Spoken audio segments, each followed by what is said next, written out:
How to copy your Discord link on iPhone. So all you have to do is to go here to your Discord application and it will lead you here, right? Now on the bottom part, you'll see 5 options. Tap on your profile icon and scroll down up until you see the app settings section. Now here on app settings, search for advanced, tap on advanced there and tap on developer mode.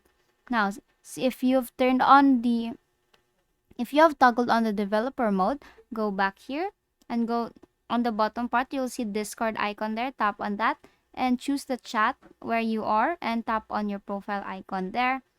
And here on the right side, you'll see 3 dots. Tap on the 3 dots and tap on copy user ID.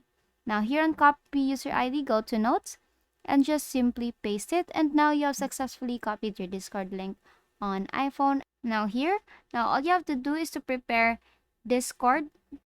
Now here, all you have to do is to type discordapp.com/users slash and then just paste your ID link there. And basically you have now copied your Discord link on iPhone, and that is all for today. If this video helped you, please give us some thumbs up and subscribe to our YouTube channel for more tutorials. Thank you for watching.